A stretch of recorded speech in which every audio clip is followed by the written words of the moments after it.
La douleur, c'est pas normal. Souffrir en silence, ça devrait pas être la norme. Mais combien de femmes se sont entendues dire « c'est juste tes règles ». Combien sont restées des années sans réponse, à croire que la douleur était juste dans leur tête. L'endométriose touche des millions de femmes, et pourtant, ça reste l'une des maladies les plus mal comprises et négligées en matière de santé féminine. Aujourd'hui, on brise le silence. Bon, parlons d'endométriose. Si elle avait un profil Tinder, il dirait « là pour ruiner tes plans, ton humeur, et peut-être ta fertilité ». Ce truc arrive quand des tissus similaires à la paroi de l'utérus décident de partir en vadrouille sans autorisation et s'installent pépouses sur des organes comme les ovaires, les trompes de Fallope et même les intestins. Et devinez quoi? Ça continue à se comporter comme si c'était dans l'utérus, ça s'épaissit, ça se désagrège et ça saigne à chaque cycle.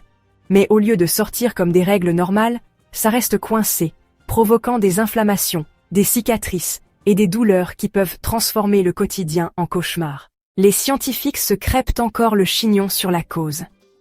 Certains accusent la menstruation rétrograde, genre le sang des règles qui part dans le mauvais sens. D'autres pensent que c'est héréditaire, et d'autres encore croient que le système immunitaire a juste oublié de faire son boulot. Quelle que soit la cause, un truc est sûr. C'est un monstre hormonal, et l'œstrogène, c'est sa boisson énergisante préférée. Les symptômes, accrochez-vous. Douleurs pelviennes chroniques, règles superabondantes, douleurs pendant les rapports sexuels, parce qu'apparemment, souffrir toute seule, c'est pas assez.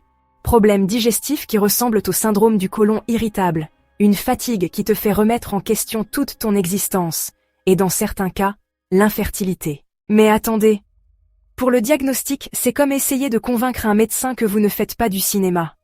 Ça peut prendre des années, parce que les symptômes ressemblent à plein d'autres maladies.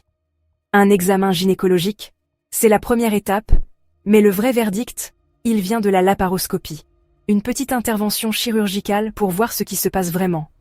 Et une fois le diagnostic posé, les traitements vont des antalgiques à la chirurgie en passant par l'hormonothérapie, selon la gravité du truc. Il n'y a pas de remède, évidemment.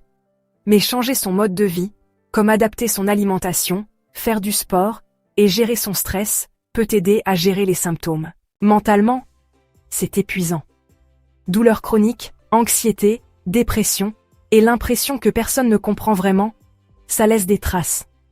Mais la sensibilisation et le plaidoyer mettent enfin ce problème en lumière, ce qui conduit à de meilleures recherches, des diagnostics plus rapides, et, avec un peu de chance, un jour à un remède.